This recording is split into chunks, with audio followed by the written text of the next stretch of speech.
என்ன ஸ்பீச் சாரே கொலை மாசுங்கிற மாதிரி தளபதி மாஸ் பண்ணிட்டீங்க.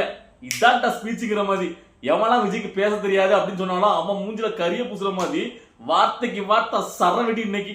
அதுலயும் குறிப்பா திமுக தூக்கி போட்டு மிதிச்சு பந்தாடி சும்மா தோலை உரிச்சு உப்பு கண்ட போடுற மாதிரி ஸ்டாலினா விஜயா ரெண்டு பேர் தான் போட்டி, நீங்க யார் மேல நம்பிக்கை இருக்கீங்க அப்படின்னு வேற மாதிரி. அப்பா எனக்கு இன்னைக்கு ரொம்ப ஒரு சந்தோஷம் விஜயோடைய ஸ்பீச்சை பார்த்த உடனே. ஸோ இப்போதான் என்னால் பார்க்க முடிஞ்சு. கரெக்டாக விஜயவர்கள் என்னைக்கெல்லாம் பேசுறாரோ அன்னைக்கெல்லாம் நமக்கு முக்கியமான ஒரு வேலையை வச்சிடறாங்க. ஸோ நானும் எப்படா விஜயவர்கள் ஸ்பீச்சை பார்ப்போன்னு இப்போதாங்க பார்த்தேன். அதனால வீடியோ லேட்டாக வருது. ஸோ யாரும் வரத வேண்டாம். யாரெல்லாம் நான் வருவேன்னு எதிர்பார்த்தீங்களோ கமெண்ட்ல போய் சொல்லுங்க. ஓகேவா, நம்ம உள்ள போயிடலாம். இன்னைக்கு டாபிக் இல்லை, ஃபுல்லாக விஜயவர்களை பற்றி. ஸோ நீங்க எல்லாரும் இந்நேரத்துக்கு விஜயோட ஸ்பீச்சை பார்த்துருப்பீங்க. உங்களுக்கும் அந்த அளவுக்கு ஒரு சந்தோஷம் இருக்கும். அதாவது நான் வந்து 2-3 நாளா சொல்லிட்டு இருந்தேன், நேற்று கூட லாஸ்ட்டாக சொல்லியிருந்தேன், விஜயோட ஸ்பீச்சுக்காக எதிர்பார்த்துட்டு இருக்கேன். அவர் ஒரு தரமா ஒரு ஸ்ட்ராங்கா போல்டா ஒரு ஸ்பீச்சை கொடுக்கணும் அப்படின்ட்டு. ஸோ நான் நினைச்சதுக்கு மேலையும், அதாவது ஃபுல்லா அடிதாங்க. ஃபுல்லா அதாவது கிரிக்கெட் பார்க்கும்போது ஹைலைட்ஸ் ஒன்று போடாம தெரியுமா, அதாவது 6 போடலாம் அந்த மாதிரி தான் 6 வருதா. அதுலேயும் முழுக்க மற்றவங்க மேல அடியே கிடையாது. டேரக்டா திமுக தான். திமுக பிடிச்சி இந்த தேர்தல் யாருக்கான தேர்தல், நான் யாரை எடுத்து வந்திருக்கோம், நம்ம இந்த சட்டசபை தேர்தலில் திமுக வாக்கு வந்திருக்கோம். ஸோ அப்போ திமுக தான் அடிப்போம்ங்கிற மாதிரி அடிச்சு சும்மா வேற மாதிரி இன்னைக்கு ஒரு ரூபாயும் தூங்க மாட்டாங்க. அந்த அளவுக்கு பிரிச்சு பேசிட்டு மனுஷன் எனக்கு வந்து பார்த்த உடனே எனக்கு என்ன பேச தெரியல, அந்த அளவுக்கு ஒரு பூரிப்பு. சரி, ஓகே, நம்ம டேரக்டா டாபிக்லயே போயிடலாம். அதாவது இன்னைக்கு ஸ்டார்டிங்ல எடுத்த உடனே தளபதி விஜய் அவர்கள் தான் மேல வைக்கக்கூடிய ஒரு குத்துச்சாட்டா எல்லாரும் சொல்லக்கூடிய வார்த்தைக்கு தான் இன்னைக்கு பதிலடி ஆரம்பிக்காரு. அதாவது விஜய் வீட்டை விட்டு வெளியில வர சொல்லுங்க, விஜய் முதல்ல பணையை விட்டு வெளியில வர சொல்லுங்கன்னு எல்லாரும் ஏகமணிக்கு விஜய் வந்து விமர்சனம் பண்றது இந்த ஒரு குச்சாட்டை வச்சுதான் முதல் இடத்துல அடிக்க ஆரம்பிக்காங்க. ஸோ அதுல தான் இன்னைக்கு ஸ்டார்டிங்கா பண்ண ஆரம்பிச்சாரு. அதாவது ஒரு பவருங்கிறது கரிஸ்மா எங்க இருந்து ஆரம்பின்னு கேட்டீங்கன்னா, ஒருத்தவங்க அண்டர்ஸ்டிமேட் பண்ணிட்டே இருக்கும்போது அந்த அண்டர்ஸ்டிமேட் பண்றவங்கள அந்த விஷயத்திலேயே பாத்தீங்கன்னா பாசிட்டிவா மாத்தி அடிக்க ஆரம்பிக்கிறது தான். சோ விஜய் வெளியில வர மாட்டேக்கான், பணம் விட்டு வெளியில வர மாட்டேக்கான்னு சொல்றீங்களே, விஜயோட வீடு இருந்து தெரியுமா உங்களுக்கு? அது எங்க இருக்குன்னு தெரியுமா? தமிழ்நாடு எல்லாரும் ஸ்டேட்டா பாத்துட்டு இருக்கீங்க. அதுதான் என்னோட வீடு. இங்க இருக்கக்கூடிய 8 கோடி மக்களும் என் மக்கள், என் குடும்பம். அந்த குடும்பத்துக்கு ஒரு பிரச்சனைனா இந்த விஜய் வந்து நிப்பா. உண்மையிலே பாத்தீங்கன்னா அதுக்கு ஹோரா அது இருந்தாலும் விஜய் பேசும்போது நல்லா தான் இருக்கு, மாசா அது நம்மளுக்கு பிடிச்ச மாதிரி இருக்கு.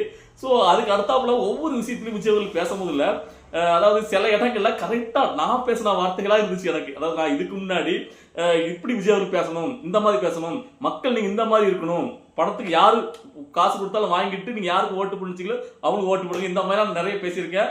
என்னுடைய வீடியோ தொடர்ந்து பார்த்தவங்க புரியும். ஸோ அந்த மாதிரி இன்னைக்கு நிறைய இடங்கள் தளபதி விஜய் பேசினாரு. அதனாலதான் எனக்கு ரொம்ப ஒரு சந்தோஷம். விஜய் என்னோட வீடியோ பார்க்காத இல்லைன்னு நமக்கு தெரியாது. இப்ப நமக்குலாம் வீசியே போக மாட்டேங்குது. இருந்தாலும் நம்ம வந்து ஒரு உண்மையான விஜய், ஏன்னா இவ்வளவு ஃபுல்லா ஆக்ரோஷமா இந்த ஆளுங்கட்சிகளை எதிர்த்து ஒரு அரசியல் ஆரம்பிச்சுட்டு இருந்த மனுஷன் ஜெயிக்கணும், தோத்து போயிட்டான் அப்படிங்கிற வரலாறு வந்துடக்கூடாது. அதான் எனக்கு ரொம்ப நேரத்துக்கு நான் சொல்லியிருந்தேன். அதனாலதான் இன்னைக்கு இந்த ஸ்பீச், தளபதி விஜயோட ஸ்பீச்சை அவ்வளவுக்குள்ள ஆர்வமா காமிச்சிருந்தேன். எந்த இடத்துலயும் விஜய் அவர்கள் ஒரு இடத்தோட மைனஸ் கிடையாதுங்க, ஒரு இடத்துல கூட அப்படி பேப்பர் அப்படி அப்படிலாம் கிடையாதுங்க. அட்டினா அட்டி.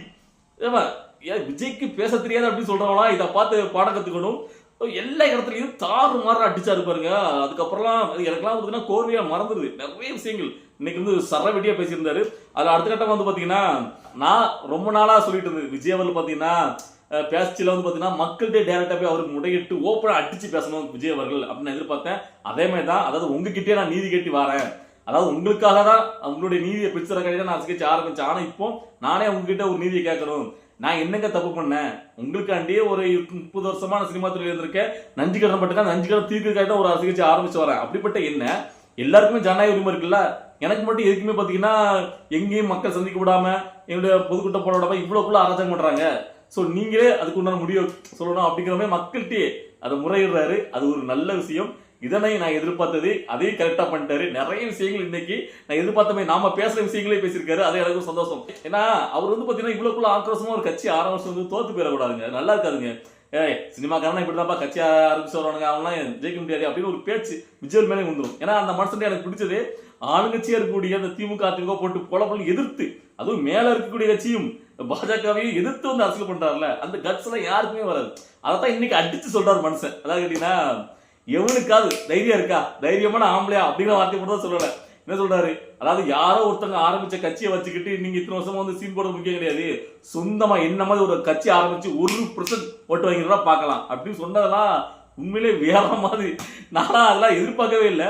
அதே மாதிரி இன்னொரு விஷயம், நான் இதுக்கு முன்னாடி என்னுடைய வீடியோக்களை சொல்லியிருப்பேன். அதாவது பாத்தீங்கன்னா ஓட்டுக்கு பணம் தாறுமாறா விளையாடு, யாரு பணம் கொடுத்தாலும் வாங்கிடுங்க, தப்பே கிடையாது, உங்களுடைய பணம் தான், வேற வழியில உங்களுக்கு வருது. சோ ஆனா நீங்க யாருக்கு ஓட்டு போடுங்க அவங்க ஓட்டு போடுங்க அப்படின்னு நேத்து கூட நான் வந்து பேசியிருப்பேன். அதே மாதிரிதான் இன்னைக்கு தளபதி விஜய் அவர் பேசாரு பாருங்க. பணம் பக்கா விளையாடும், 1000 2000 3000 5000 வரைக்கும் விளையாடுங்க, மகனுக்கு தப்பே கிடையாது. ஆனா ஓட்டு விசிலுக்கு தான் நீங்க போடணும், உறுதி எடுப்பீங்களா அப்படின்னு உறுதி வச்சாரு பாருங்க. நாங்க வந்து பாத்தீங்கன்னா எங்களுடைய ஓட்டை யாருக்கு விற்க மாட்டோம், அது எங்களுடைய ஜனநாயக உரிமை, ஓட்டு எங்களுடைய உரிமை, அதை விசில் தான் போடணும் சொல்லி அவர் வந்து பாத்தீங்கன்னா ஒரு சத்தியபிரமாணம் வாங்கினார், அந்த கூட்டத்தில் வாங்கினாரு. உண்மையிலேயே இந்த ஒரு ஸ்பீச் தளபதி விஜயோடைய இன்னைக்கு ஸ்பீச்சுக்கு அப்புறமே அவருடைய ஒரே ஸ்பீச், இன்னைக்கு ஸ்பீச்லயே பாத்தீங்கன்னா விஜய் அவருடைய அந்த லெவலுங்கிறது கண்டிப்பா ஒரு 10% ஓட்டு வீதம் கூடியிருக்குங்க. அந்த மாதிரி டைரக்டா வைக்காருங்க. விஜயா ஸ்டாலினா யார் மேல நீங்க நம்பிக்கை வைக்கிறீங்க? 2 பேர் தான் போட்டியே, டிவிகே டிஎம்கே. இத்தனை வருட காலமா ஏமாத்தினா அவரா இல்ல நானா, யாரு மேல உங்களுக்கு நம்பிக்கை இருக்கு அப்படின்னு கேட்கறதெல்லாம் உண்மையில இதுதான் கேம். இப்படிதான் அடிக்கணும், அரசியல்னா இப்படிதான் இருக்கணும், அரசியல் ஸ்பீச்னா இதுதான் ஸ்பீச். அடிச்சு சும்மா துவம்சம் பண்ணிட்டாரு. அதுக்கப்புறம் பாத்தீங்கன்னா ஹைலைட்டா சொன்னது, அதாவது ஸ்டாலின் அங்கிள் அப்பப்போ சொல்றாருல, அதாவது பாத்தீங்கன்னா நம்ம வந்து டெல்லிக்கு அவுட் ஆஃப் கண்ட்ரோல் தான் தமிழ்நாடு அப்படின்ட்டு. நான் சொல்றேன், தமிழ்நாடு சட்டம் ஒழுங்குல அவுட் ஆஃப் கண்ட்ரோல், பெண்கள் பாதுகாப்புல அவுட் ஆஃப் கண்ட்ரோல், இளைஞருடைய வேலைவாய்ப்புல மொத்தத்துல Stalin government out of control தான் இருக்கு மக்கள்கிட்ட இருந்து அப்படின்னு போட்டதில்ல. உண்மையிலேயே வேற மாதிரி. அதாவது இவர் வந்து பாத்தீங்கன்னா பிஜேபி எதிர்க்க மாட்டேங்காரு அப்படின்னு ஒரு குச்சாட்டை எல்லாரும் வச்சுட்டாங்க. அதாவது பாத்தீங்கன்னா கரூர் சம்பவத்துக்கு அப்புறம் பிஜேபி விமர்சிக்க மாட்டேங்காரு, பிஜேபி வேலை தர மாட்டேங்குது, அதுக்கு ஒரு போட்டு போட்டாரு. இல்ல இந்த தேர்தல் யாருக்கான தேர்தல்? சட்டசபைக்கான தேர்தல். இந்த தேர்தல்ல நம்ம யாரை எதிர்த்து நம்ம வந்திருக்கோம்? திமுக எதிர்த்து. அப்படிங்கும் போது சோ அவங்க எத்தனை நம்ம அரசியல் பண்ண முடியும்? அதை விட்டுட்டு போயிட்டு சம்மந்தம் எல்லாம் பேசினா என்ன இருக்கு? அதாவது நான் தெளிவா டிக்ளேர் பண்ணிட்டு தான் அரசியல் வந்திருக்கேன். ஏன் அதாவது தனிப்பட்ட முறையில யாரு மேலேயும் எனக்கு எந்த ஒரு குச்சாட்ட வன்மமும் கிடையாது. நான் வந்திருக்கிறது இந்த மக்களுக்காக, நன்றி கடன் தீர்ப்பதுக்காக தான். அதாவது நம்ம அரசியல் யார் எதிரி கொள்கை எல்லாம் சொல்லிட்டு தான் வந்திருக்கேன் அப்படின்னு சொல்லிட்டு தெளிவா அவருடைய பாயிண்ட் எடுத்து வைக்காரு. அது எந்த ஒரு உளறலும் இல்லை, எந்த ஒரு பேச்சும் இல்லை. அவர் வந்து சரியா பேச மாட்டேங்காரு, இப்படி சவுண்ட் கரையா இன்னைக்கு எதையுமே சொல்ல முடியாது. உண்மை. அதுவும் முழுக்க மத்தவங்களை விமர்சிக்கிற வரையும் முழுக்க டிஎம்கே தான். இதான் கரெக்டான பாயிண்ட், அதுதான் போகணும். சரி, வேற யாரையும் விமர்சிக்கல, டிஎம்கே அடிச்சு தூக்கிட்டாரு மனுஷன் ஸ்டாலின் அவரு விஜயா. அப்படிதான் கொண்டு போறாரு நேரேஷனை, அப்படிதான் கொண்டு போகணும். இதைத்தான் நான் ரொம்ப நேரம் சொல்லிட்டு இருக்கேன். அதாவது ஏடிஎம்கேவை அடிக்க போறது, நான் தமிழ் கட்சி அதெல்லாம் வேண்டாம். டிஎம்கேவா டிவிகேவா, விஜயா ஸ்டாலினா, இதுதான் போட்டி. அதை இன்னைக்கு 100% ரிவிட்டாரு. அதாவது தன்னுடைய அந்த இளைஞர்கள் இருக்காங்களா அவங்க கடத்துறாரு. நீங்க கியூட் ரியாக்ஷன் பண்ணி எல்லா வீடியோ நான் பார்த்துட்டு இருக்கேன். அம்மாட்ட போயிட்டேமா விஜய்னு சொல்லுங்கம்மா, யாருக்கு ஓட்டு போடணும் விஜய் சொல்லுமா, அதெல்லாம் நான் பார்த்துட்டு இருக்கேன். இதே மாதிரி நிறைய நீங்க செய்யுங்க, எல்லாரும் விசிலுக்கு ஆதரவு கொடுங்கிறத. அதாவது எப்படி அடிச்சா அந்த இளைஞர்களுக்கு போய் சேரும், நம்முடைய கருத்து நாம என்ன நினைக்கிறோங்கிறத 100% பக்காவா பண்ணிருக்காரு மனுஷன். இதுல இருந்தே பாத்தீங்கன்னா இன்னுமா அதிகமான பேர் விஜய் அவருக்கு ஓட்டு போடணுங்கிற எண்ணத்தை உருவாக்கிட்டாரு. அதாவது நடுநிலைமையில இருக்க கூட விஜய்க்கு ஓட்டு போட்டுருப்பா, ஸ்டாலினா விஜயா, அந்த நேரம் கரெக்டா இருக்கு பாருங்க.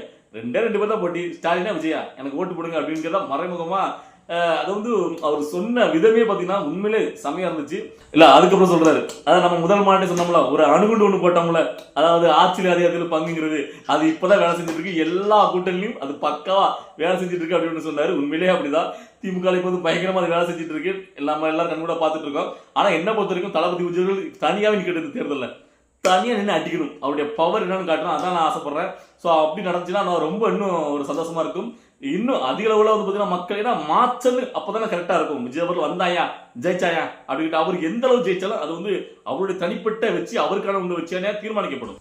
இல்ல அதுக்கப்புறம் சொன்ன பாயிண்ட் ரொம்ப முக்கியமானது.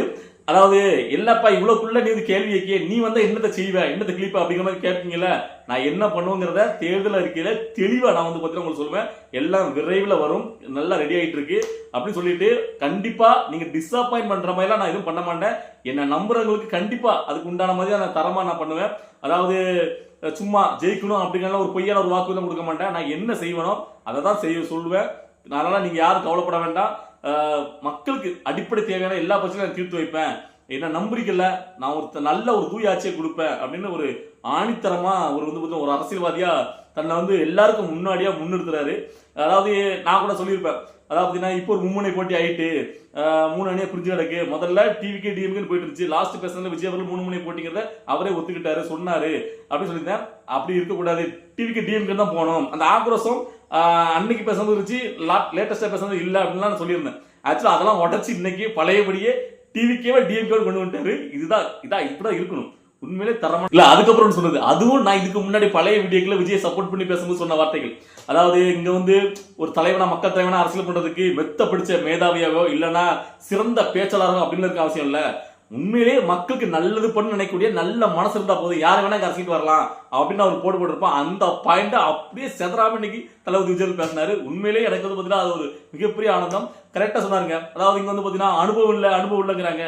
என்ன அனுபவம்? ஆமாப்பா, எங்களுக்கு அனுபவம் இல்லதான். உங்களா மாதிரி ஆச்சரியத்துக்கு வந்து மக்கள் பணத்தை கொள்ளையடிச்சு அந்த அனுபவம் எங்களுக்கு கிடையாது அப்படின்னு உண்மையில் தரமான பதிலடி. அப்பதான் சொன்னாரு, அதாவது மெத்த பிடிச்ச மேதாவெல்லாம் கிடையாதுப்பா, நான் நல்லது கொண்டு வந்த மக்களுக்கு. ஆமா, ஓகே, அப்படிதான் அவருக்கு தேவை. உண்மையிலேயே தான் நினைச்சதை பண்ணணும், தைரியமா பண்ணணும், துணிச்சலா பண்ணணும். அதாவது அவங்களுக்கு பயந்து இவங்களுக்கு பயந்து அப்படி முடிவை தன்னச்சு எடுக்கக்கூடிய ஒரு தலைவர் தேவை. அப்படிப்பட்ட மனசு தான் தளபதி விஜய் அவர்கள். ஸோ எல்லாருக்கும் இன்னைக்கு வந்து பார்த்தீங்கன்னா ஒரு கூஸ் பம்பா தான் இருக்கும். டிவி கேல உள்ளவங்க எல்லாத்துக்கும் அந்த அளவுக்கு பார்த்தீங்கன்னா தரமான பதிலடியா சும்மா பேச தெரியாதுன்னு சொன்ன எல்லாருக்கும் செருப்பட்டு கொடுக்குற மாதிரி பேசியிருக்காரு. உண்மையிலே எனக்கு அந்த ஸ்பீச்சை இன்னொரு தடவை பார்க்கணும். ஸோ நான் இப்போதான் லேட்டஸ்டா இந்த ரொம்ப நேரம் கழிச்சு இந்த வீடியோ பார்த்தேன். இன்னொரு தடவை பார்க்கணும் ஆர்வமா இருக்கு. ஸோ பார்த்ததுக்கு அப்புறம் நான் என்னென்ன முக்கியமான சில விஷயங்களோட நான் விட்டுருப்பேன். ஸோ அந்த பாயிண்ட்லாம் நாளைக்கு இன்னொரு வீடியோல தெளிவாக விட. இன்னைக்கு பார்த்த உடனே என்னுடைய அந்த பரவசத்தை நான் வந்து ரொம்ப எதிர்பார்த்துட்டு தான். ஸோ நான் எதிர்பார்த்ததுக்கு 100% தரமான ஒரு ஸ்பீச்சை கொடுத்துருக்காரு. ஏன்னா நம்ம அவ்வளோக்குள்ள விஜய் அவர்கள் ஒரு ஆஸ்கேஜ் ஆரம்பிச்சு வந்து லாஸ்ட் ஸ்பீச் வந்து பார்த்தீங்கன்னா எனக்கு வந்து கொஞ்சம் இதாக இருந்துச்சு, என்னடா அப்படின்ட்டு. ஸோ இப்போதான் தரமா இருக்கு. இப்படிதான் பேசணும். இப்போதான் நேரேஷன் கரெக்டா போயிட்டு இருக்கு. டிவிக்கோ டிஎம்கேவா விஜயா ஸ்டாலினா போட்டு பாத்திரலாம் அப்படிங்கிற மாதிரி அவரே இன்னைக்கு இறங்கி போட்டு பாத்திரலாம் அப்படிங்கிற மாதிரி அவர் பேசுறதுலாம் உண்மையிலேயே எனக்கு ரொம்ப பிடிச்சிருந்துச்சு. ஸோ நீங்க இன்னைக்கு தளபதி விஜயோட ஸ்பீச்சை பார்க்கும்போது என்ன நினைச்சீங்க அப்படிங்கிறதெல்லாம் உங்களுடைய கருத்துக்களை கமெண்ட்ல பதிவு பண்ணுங்க. நம்ம நாளைக்கு பார்க்கலாம். ஓகேவா? பாய்.